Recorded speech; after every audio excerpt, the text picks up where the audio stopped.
Descubrimientos científicos del innovador y curioso ser humano moderno.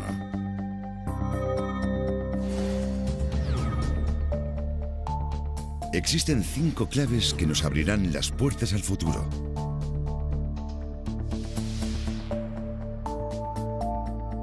La primera clave consiste en ceros y unos en forma de información digital. Los seres humanos cada vez somos más inteligentes gracias a la revolución digital y nuestras vidas cambian rápidamente. La segunda clave son los nuevos materiales. Los seres humanos ya no estamos limitados a los materiales naturales. Gracias al desarrollo de nuevos materiales artificiales, hemos alcanzado un punto de inflexión en la historia. La tercera clave es la ingeniería genética. Aunque actualmente haya comida en abundancia, puede que no sea así en un futuro cercano, pero mediante la ingeniería genética, la humanidad podrá ser capaz de superar esta gran amenaza. La cuarta clave son las mutaciones. Las mutaciones causan enfermedades y son un elemento importante en la evolución humana. En este documental, resolveremos los misterios que se esconden detrás de este fenómeno sorprendente. La quinta clave es el Sol. La necesidad del ser humano para conseguir energía no parece conocer límites. Actualmente, se busca una forma de energía sostenible para el futuro relacionada con el Sol. Abriremos las puertas al futuro de la ciencia a través de estas asombrosas 5 claves. Las 5 claves.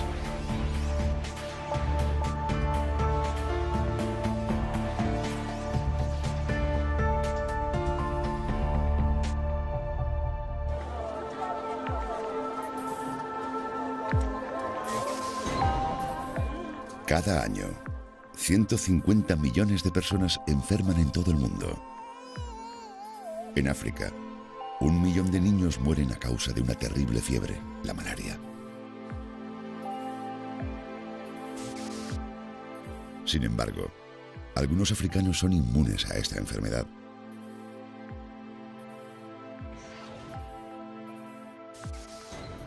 Empezando por tipos de influenza, que aparecen y mutan cada año, hasta el SIDA, que es una enfermedad incurable, los virus nos provocan un miedo incontrolable. No obstante, hay personas que pueden infectarse por el virus del SIDA, pero son inmunes a él. Esta mujer, que cumplió recientemente 77 años, mide menos de 1 metro. Sin embargo, gracias a algunos de sus rasgos genéticos, no tiene por qué temerle al cáncer. Africanos inmunes a la malaria. Europeos que no pueden infectarse de SIDA.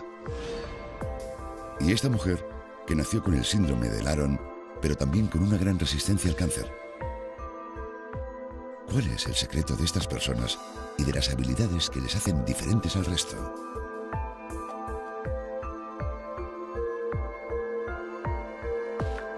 Cuarta parte, las mutaciones.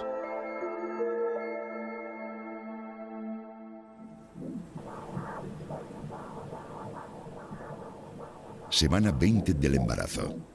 La mayoría de las mujeres embarazadas se someten a ecografías con el fin de observar el estado del feto.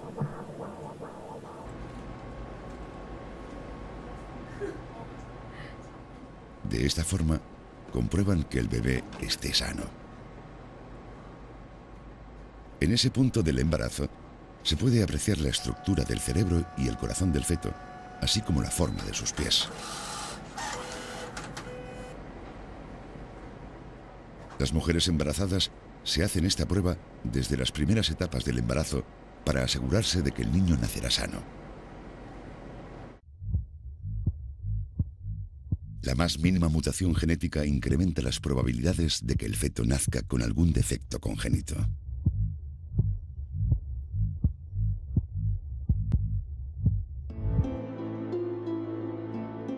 La mutación es la causa de las malformaciones y anomalías fetales.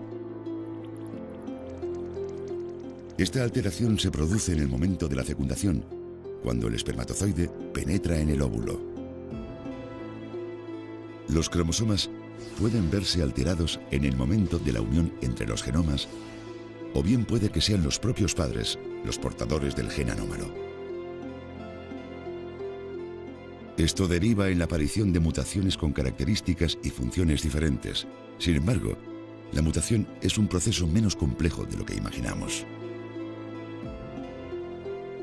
Cualquier pequeño cambio en la base del ADN o en una parte de él puede generar una mutación. La pérdida de parte del cromosoma debido a razones genéticas. La superposición de un cromosoma o la inversión cromosómica. La mutación se produce cuando los genes no funcionan correctamente. Al hablar de mutantes solemos pensar en películas. Nos imaginamos a un ser extraño saliendo de la pantalla y a alguien gritando «es un mutante». Pero la mutación no es eso. La variación genética es mucho menor. ¿Qué ocurriría si las características de los mutantes les hicieran físicamente superiores o les ayudaran a adaptarse al medio con mayor facilidad? Según las investigaciones del profesor Peter Frost, de la Universidad de St. Andrews, en Escocia, la primera mutación que causó la aparición del cabello rubio tuvo lugar a finales de la Edad de Hielo, hace ya 150.000 años. Hoy en día, más del 80% de los ciudadanos del norte de Europa son rubios. Es más, el gen rubio se ha extendido por todo el continente en tan solo 10.000 años. Según los estudios del profesor Frost, la razón por la que este gen, aún siendo recesivo, se ha extendido en lugar de desaparecer es que las personas rubias resultan más atractivas para el sexo opuesto.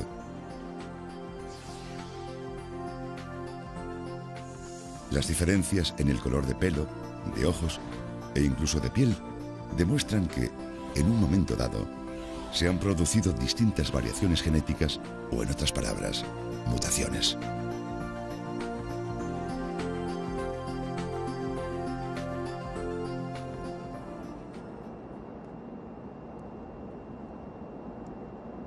Algunas personas poseen habilidades especiales gracias a la mutación. Por ejemplo, aquellas que son inmunes a la malaria, una de las enfermedades más temidas por los africanos.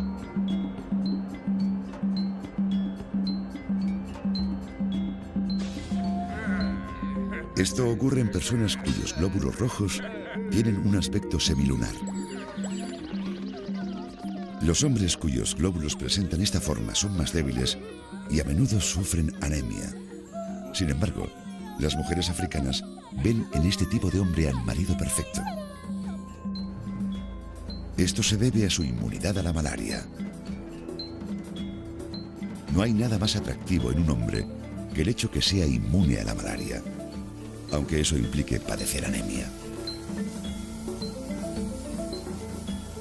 Este descubrimiento se produjo en el año 1940, cuando un equipo de científicos analizó la sangre de un grupo de africanos que había sobrevivido tras haberse contagiado de malaria. Los científicos descubrieron que sus glóbulos rojos eran distintos a los del resto de la gente. Estaban ante una mutación.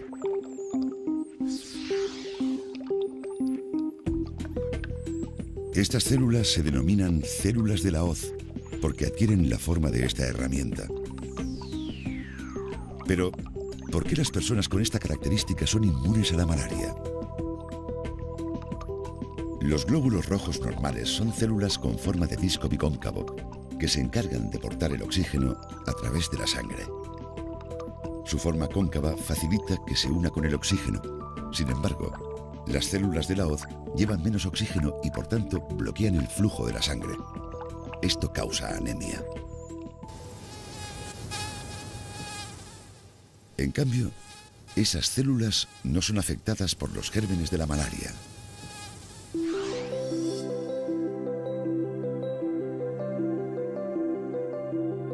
Esto es un glóbulo rojo cóncavo normal.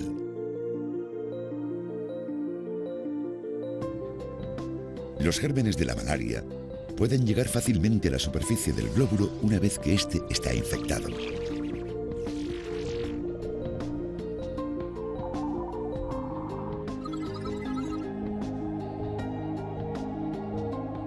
La superficie de los glóbulos se vuelve adhesiva y se pegan entre sí, provocando una inflamación de los capilares. Sin embargo, los glóbulos rojos con forma de hoz no permiten que la infección llegue hasta la superficie, aunque el germen de la malaria haya penetrado ya en la célula. Por lo tanto, las posibilidades de que la inflamación se extienda a través de los capilares disminuyen, evitando así la enfermedad. Detener la enzima permite sobrevivir a la malaria durante bastante tiempo, hasta que la enfermedad la alcanza, claro. Por tanto, una mutación que causa una pérdida de función puede ser tan importante como una mutación que aporta una nueva función. Hay personas que han adquirido los genes mutados por herencia. Algunas de estas mutaciones les han dado un mejor aspecto físico, unas funciones cerebrales superiores o una constitución más atlética.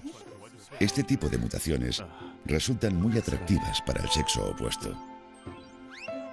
Las mutaciones pasan de padres a hijos, extendiéndose lentamente por todo el planeta.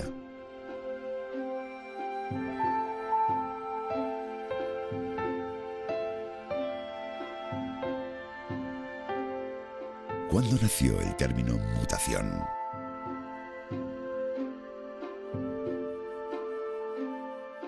Surgió en el siglo XIX, cuando un hombre que se dedicaba a plantar onagras encontró una flor mucho más grande que las demás.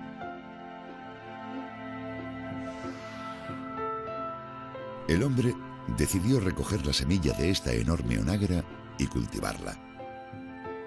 Las flores que nacieron fueron igual de grandes. Esto ocurrió porque hubo alguna modificación en sus genes. Este hombre fue la primera persona en acuñar el término mutante para describir las nuevas especies de plantas. Se trataba de un botánico y genetista neerlandés cuyo nombre era Hugo de Vries.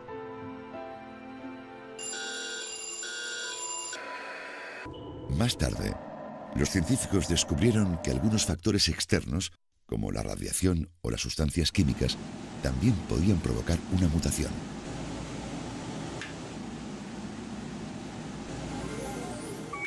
Entonces, ¿una mutación es un hecho positivo o más bien peligroso?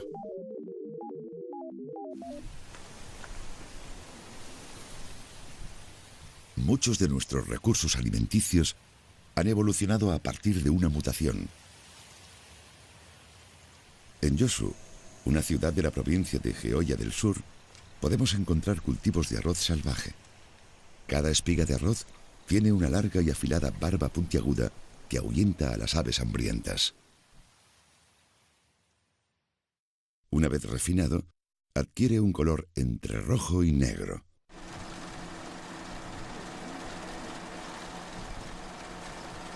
El arroz salvaje es difícil de cultivar y su cosecha es un 20% inferior a la del arroz normal.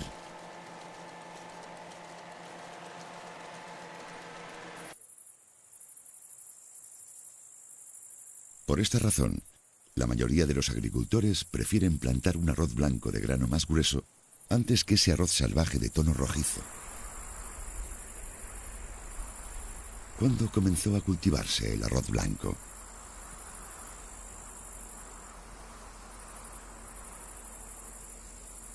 Según los científicos, el arroz blanco surgió como una mutación del arroz rojo hace aproximadamente 10.000 años. Sin embargo, el arroz blanco se podía pelar con más facilidad que el arroz rojo original. También tardaba menos tiempo en cocerse, lo que favorecía el ahorro de combustible.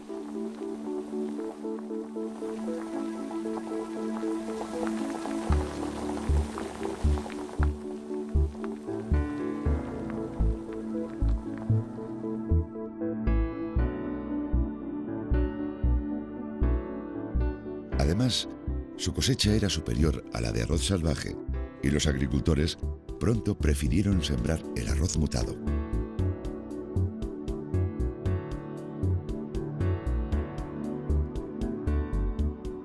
Esto demuestra que el arroz blanco es una mutación del arroz rojo.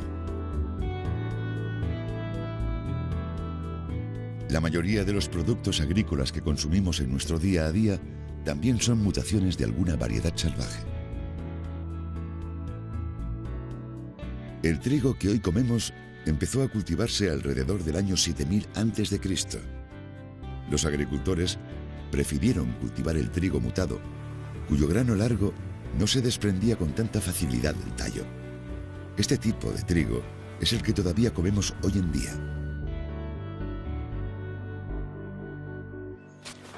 Hace 1500 años comenzaron a cultivarse nuevos productos agrícolas. Los agricultores escogieron las variedades salvajes que se podían aprovechar y las convirtieron en alimento. Hoy en día podemos seguir disfrutando de esas variedades mutadas que fueron seleccionadas hace siglos.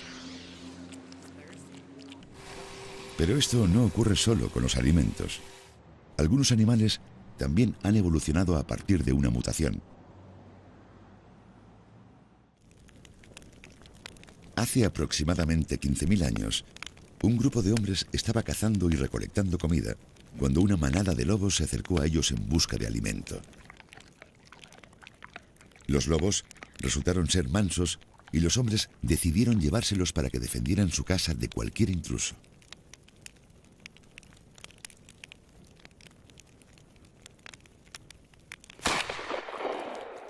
Estos lobos han evolucionado hasta convertirse en los perros que hoy en día tenemos en nuestros hogares.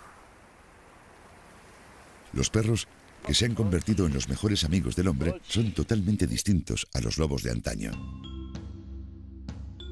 En Estados Unidos, los científicos del Instituto Nacional de Investigación del Genoma Humano realizaron un estudio sobre 23 perros de diferentes razas y tamaños. Descubrieron que la acción del factor de crecimiento insulínico tipo 1 divide a los perros en grandes y pequeños. Una pequeña mutación en el gen del crecimiento explica la diferencia de tamaño de los perros.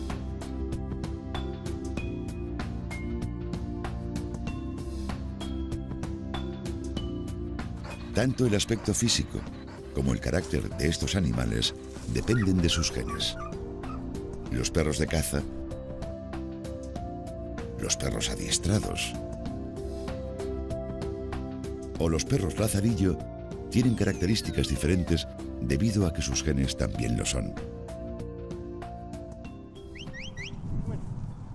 El collie es un tipo de perro pastor, capaz de vigilar un rebaño entero de ovejas gracias al gran sentido de la responsabilidad que le aporta uno de sus genes. Una pequeña variación en los genes de los perros genera grandes diferencias entre sus características.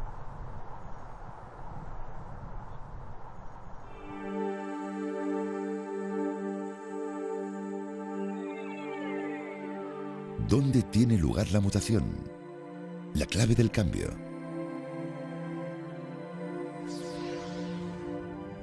A excepción de los gérmenes procariotas, las células de todos los organismos tienen un núcleo.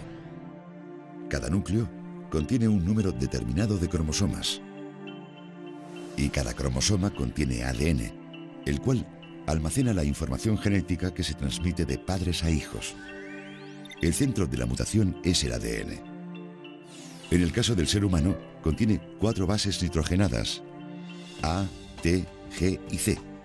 Las características de una célula dependen de la secuencia de estas bases. La formación de tejidos corporales como los de la piel, el hígado, el cerebro o los pulmones depende de las características celulares. Un cambio en la secuencia de las bases nitrogenadas puede provocar una mutación.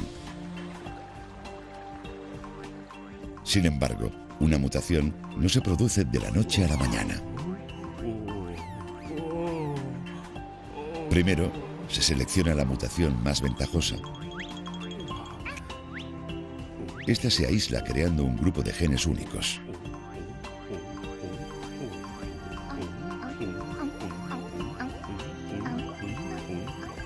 Si este grupo no entra en contacto con otras variedades ni deja descendencia, termina formando una nueva especie.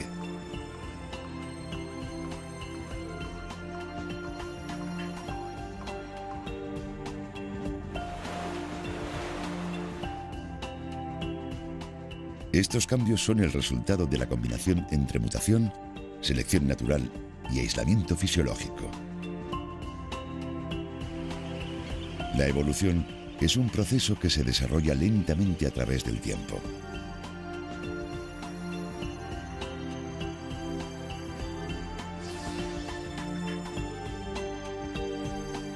Hace millones de años se produjo un cambio en el genoma humano.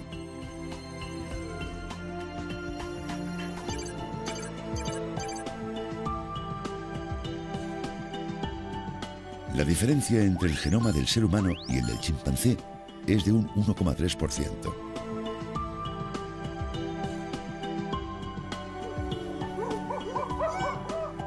Los científicos que estudiaron las diferencias genéticas entre el ser humano y el chimpancé descubrieron que este último posee ciertos genes de los que el ser humano carece. Hay cientos de características que distinguen al ser humano del chimpancé, desde la capacidad del ser humano para ponerse de pie hasta la textura de la piel o el uso del lenguaje. Los científicos buscaban las razones de estas diferencias y finalmente lograron dar con una de ellas.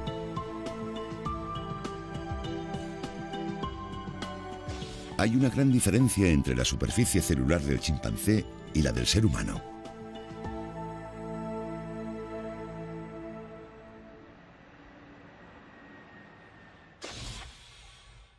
Los artífices de este descubrimiento fueron el profesor Ajit Barki y el profesor Pascal Gagnon, quienes estudiaban los orígenes del ser humano. Tras comparar y analizar unas muestras de suero sanguíneo tomadas de seres humanos y de chimpancés, descubrieron que los componentes de sus células eran diferentes.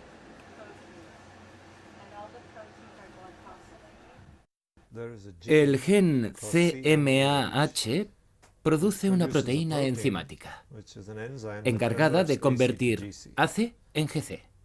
Bien, pues, en los seres humanos este gen se dañó hace unos 2 millones de años. La superficie celular de todos los mamíferos, incluidos los primates, tienen ácido N-acetilneuramínico, también denominado AC, y ácido N-glicolineuramínico, o GC.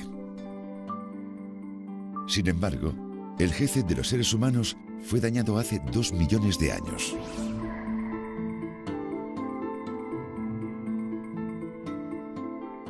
La superficie de las células de un chimpancé posee sendos ácidos siálicos, GC y AC, pero los humanos perdimos esta capacidad de producción. Por tanto, solo tenemos un tipo de ácido siálico, AC.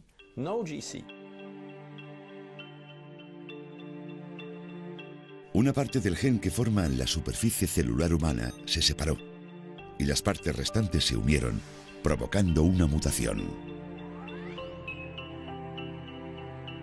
Como consecuencia, uno de los componentes de la superficie celular humana pasó de tener 2 ácidos siálicos a poseer solo uno. La conclusión de todo esto es que, aunque sea un gen independiente, afecta a la superficie de todas las células, porque cada una de estas células contiene millones de copias de ácido siálico. Por tanto, un pequeño cambio en este átomo de oxígeno supone un gran cambio en todas las células. El ADN es similar a un programa informático. Un cambio en el sistema operativo puede provocar un error o una alteración en el programa informático. De la misma manera, una pequeña variación en el código genético puede alterar por completo el resultado. A diferencia de otros primates, la superficie celular del ser humano ha perdido un componente. Este hecho, consecuencia de una mutación casual, ha afectado a la especie humana de manera positiva.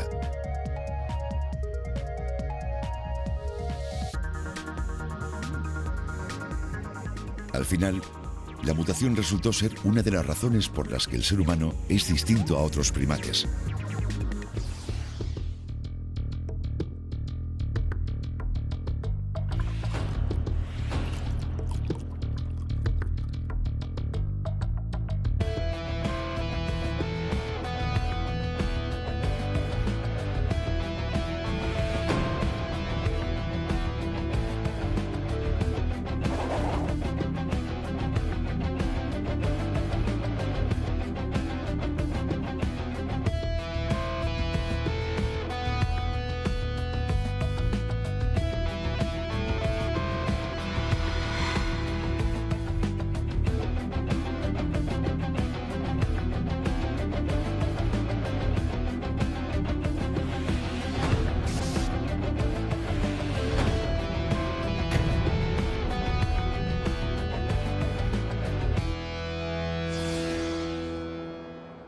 La mutación genética, que ha influido en toda la humanidad, también ha provocado cambios en la vida de las personas a través de las enfermedades. En los últimos 20 años se han descubierto 30 enfermedades contagiosas en distintas partes del mundo. Un factor clave en la aparición de enfermedades son los virus. Los virus son el microorganismo más pequeño que existe. Los virus se componen de ácido nucleico rodeado por una cubierta proteica. Carecen de capacidad para reproducirse por sí solos o iniciar la síntesis de proteínas. Son parásitos celulares que se desarrollan en el interior de las células. Durante este proceso se producen las mutaciones que dan lugar a graves enfermedades.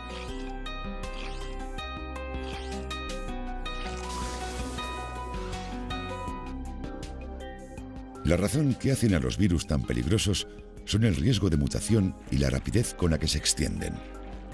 La primera generación de un virus puede propagarse en tan solo 8 horas. Además, si se producen frecuentes mutaciones, pueden llegar a invadir el sistema inmunológico humano. Si yo le toso a alguien, el virus penetra en esa persona a través de su nariz y se empasta aquellas células susceptibles al virus. Entonces este comienza a reproducirse, creando nuevos virus y extendiéndose a otras células.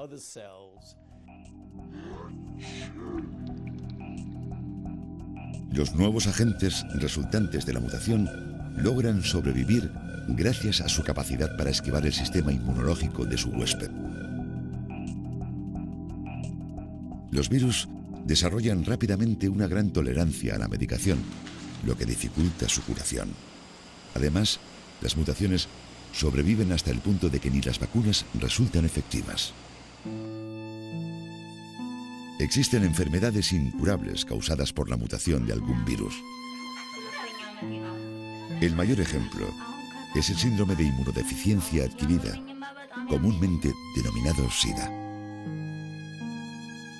En el caso de las personas infectadas por el SIDA, sus células inmunes se destruyen, debilitando su inmunidad.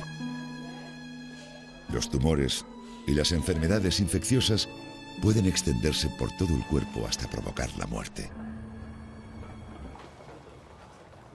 No obstante, hay personas que son inmunes al SIDA. Se trata de personas con una mutación en los glóbulos blancos.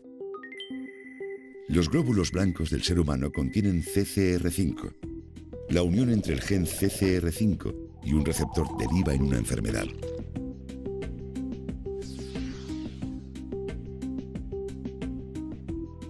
La mutación CCR5 delta 32 evita que el gen CCR5 encuentre un receptor y así su huésped queda inmunizado ante el SIDA.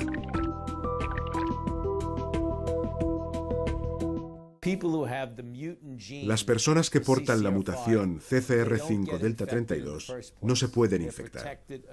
Están protegidas.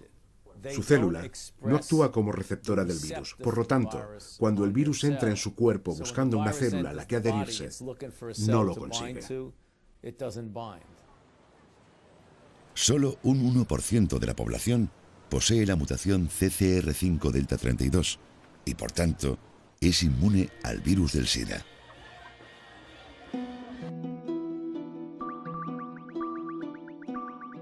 Bastantes europeos caucásicos portan el gen CC35 delta 32 resistente al SIDA, algo poco común en personas de otras razas.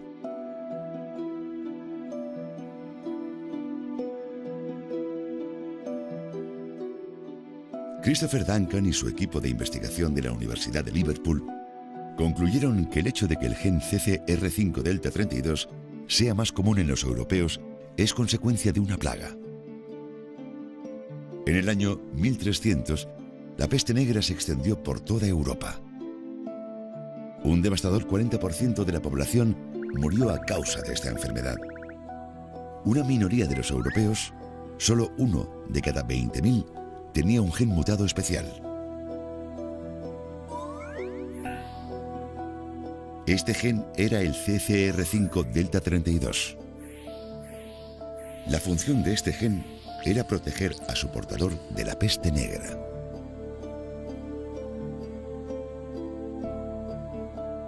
Tanto la peste negra como el SIDA penetran en el sistema inmunológico a través del gen CCR5.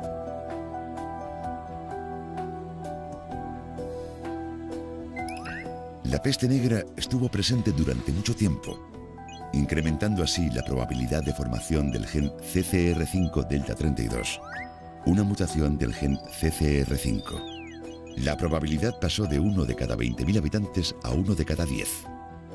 Esto significa que el 10% de los europeos caucásicos son inmunes al SIDA.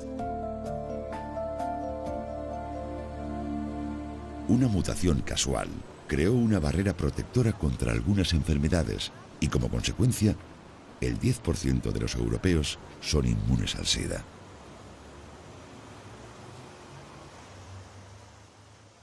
Algunas mutaciones causan algún tipo de efecto sobre las enfermedades, mientras que otras son irrelevantes y no influyen en ellas. En este caso concreto, la mutación se produjo por casualidad, protegiendo así a su portador del SIDA. Esta es la naturaleza de la variación genética entre los miles de millones de personas que habitan en el mundo. Las mutaciones pueden provocar enfermedades. Sin embargo, también pueden ser la clave para mantener a las personas alejadas de estas. El Dr. Walter Longo es el biogerontólogo que descubrió que las mutaciones genéticas relacionadas con el crecimiento pueden aumentar la esperanza de vida.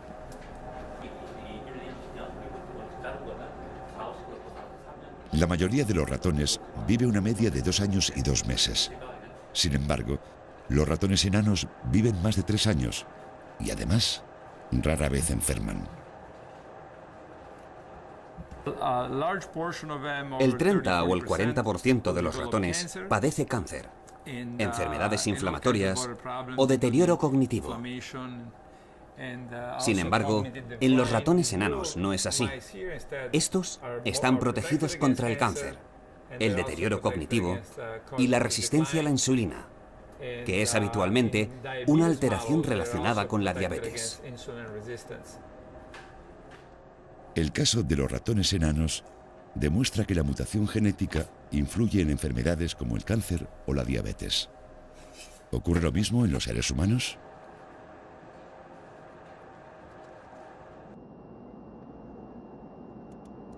Nos encontramos en Ecuador, un país de Sudamérica que se extiende a ambos lados del Ecuador. En un pueblo a 10 horas de Quito, la capital del país, vive una persona que tiene una resistencia especial al cáncer. Se trata de Judith, una anciana que cumplió recientemente 77 años y mide solo 95 centímetros. Padece un enanismo denominado síndrome de Laron. Judith tiene 8 hermanos, pero solo ella padece esta enfermedad. Siempre le ha preocupado su baja estatura. Sin embargo, posee una cualidad única que la hace diferente a sus hermanos. Somos 9 hermanos. Mi hermana Sabina tiene mal de diabetes. Mi hermano Miguel murió con el mal de Chaga. Mi hermana Celia murió con el mal de la leucemia. Mi hermano Urbano tiene mal de diabetes. Mi hermana Yolanda tiene cálculos a la vesícula. Mi hermana Violeta tiene colesterol. Esos cercos para las gallinas y cuando se saben que jugábamos también. A regar plantas. Judith es la mayor de 9 hermanos. Aunque su estatura es muy inferior a la normal, con más de 70 años, Judith jamás ha padecido ninguna enfermedad. Se acordaba comida para llevar a comer. Nicolás Augusto es otro paciente de síndrome de Laron que vive cerca de Judith. Nicolás tiene 18 años, pero dejó de crecer cuando alcanzó los 113 centímetros. La madre de Nicolás está preparando la cena. Para cocinar, utiliza manteca de cerdo en lugar de aceite. O sea, le ponemos no ocupamos mucho aceite, ¿no? Solo con manteca casi. Manteca. La mayoría de los platos locales de esta zona son altos en calorías y se fríen con manteca de cerdo. ¿Quieres un poco más, Esto causa Nicolás? obesidad que puede derivar en cáncer o diabetes. Sin embargo, aquellos que padecen síndrome de Laron son la excepción que confirma la regla. Sí. ¿Por qué estos pacientes son prácticamente inmunes a ciertas enfermedades si viven en el mismo entorno que sus conciudadanos y se alimentan igual? El doctor Jaime se dedica al estudio de pacientes con síndrome de Laron desde 1994. Ha examinado al centenar de pacientes que viven en Ecuador. Esto supone una tercera parte de los pacientes con síndrome de Laron de todo el mundo. Su investigación comenzó con la hipótesis de que la mutación genética que provoca el enanismo previene a su vez el cáncer y la diabetes. La zona de Ecuador donde viven estos pacientes ha registrado un aumento en los casos de enfermedades como el cáncer. Un 17% de la población ecuatoriana fallece de cáncer. En el sur de Ecuador incluso un 20%. Por tanto, muchos de sus familiares, al igual que cualquier otro ciudadano, han podido fallecer de cáncer, diabetes o enfermedades cardiovasculares. Pero curiosamente estos pacientes jamás han demostrado indicios de ninguna de estas enfermedades. ¿Por qué los pacientes con síndrome de Laron no desarrollan el cáncer? Primero, veamos cómo se forma esta enfermedad en nuestro cuerpo.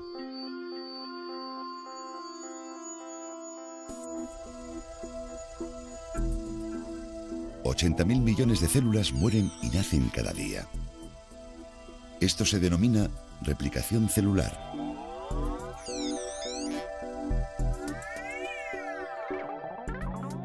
A lo largo de este proceso, la célula se encarga de replicar 30.000 millones de pares de bases sin que se produzca ninguna alteración. Aunque durante el proceso de replicación puede haber errores, nuestro cuerpo posee un sistema capaz de modificarlos y, por tanto, la mayoría no llegan a trascender.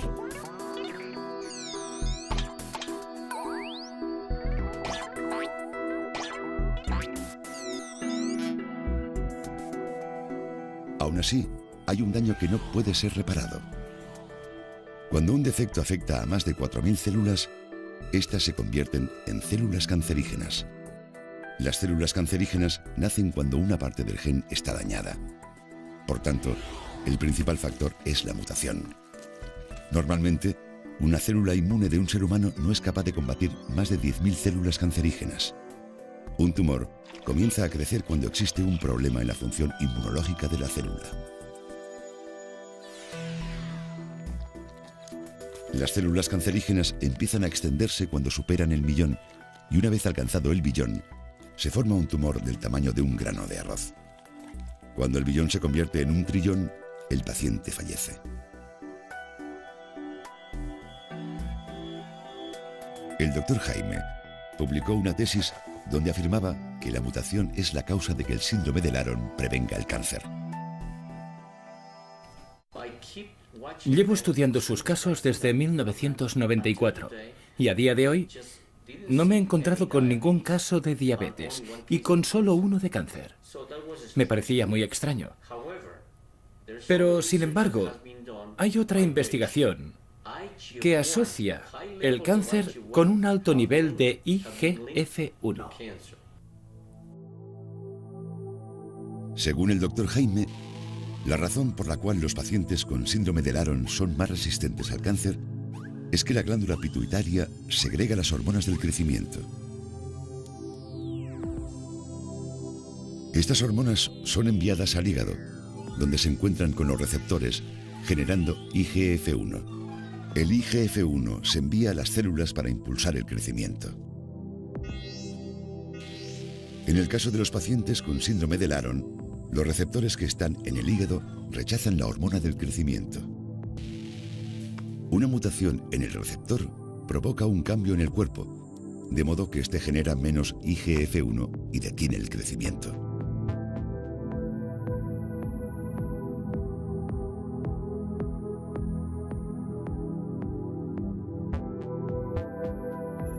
Gracias a su investigación, el doctor Jaime concluyó que el nivel de IGF-1 está relacionado con el cáncer y que cuanto más alto es este, mayor es la incidencia de la enfermedad.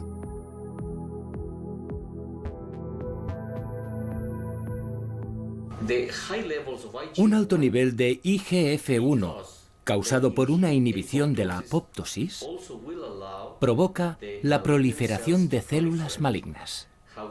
Sin embargo, en los casos de síndrome de Laron, donde hay una deficiencia en la recepción de la hormona del crecimiento debido a los bajos niveles de IGF-1, la apoptosis aumenta. Por tanto, esta es una explicación potencial. ¿Cómo influye la muerte celular en la prevención del cáncer? Para explicar por qué las células cancerígenas proliferan con tanta rapidez, debemos fijarnos en el telómero, la parte final de un cromosoma.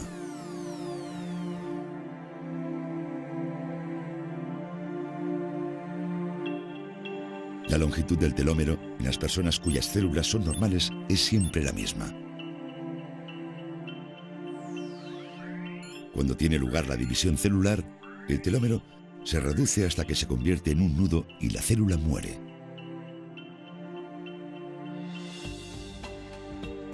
Dependiendo de la longitud del telómero, la célula pasa por varias divisiones antes de morir.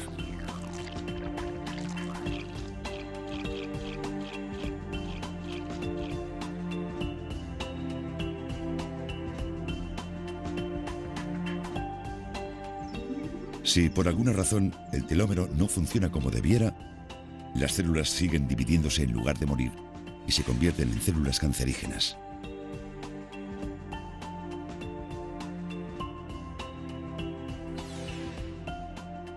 Además, las células cancerígenas evolucionan con el paso del tiempo. Cuando se crea una nueva generación de células cancerígenas, se produce una nueva mutación que también prolifera.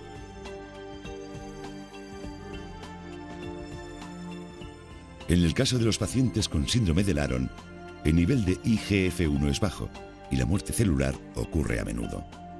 Por tanto, estos genes mutados protegen a su portador del cáncer. Los pacientes con síndrome de Laron viven en un cuerpo pequeño a causa de una mutación genética. Sin embargo, estos genes mutados los hacen prácticamente inmunes al cáncer. Bueno, he aprendido que a nosotros estamos protegidos sobre el cáncer y la diabetes. La verdad me siento muy feliz porque sé que gracias a mí o a mi ayuda las demás personas pueden salir adelante con su enfermedad o cáncer, lo que tengan, que yo les voy a poder ayudar y bueno, si pueden, todos les voy a ayudar ahí. Yo observo y describo lo que veo. Veo a una persona que padece una enfermedad, pero al mismo tiempo veo a una persona protegida. Por tanto, una mutación puede ser algo positivo o puede ser algo negativo. Africanos que son inmunes a la malaria. Europeos que no pueden infectarse de SIDA. Y Judith, que siempre tendrá una baja estatura, pero nunca padecerá cáncer. Estas características que les hacen diferentes comenzaron siendo una mutación. En mi opinión, las mutaciones son una parte fundamental de la evolución. Las mutaciones muchas veces provocan enfermedades, pero también son nuestro modo de evolución.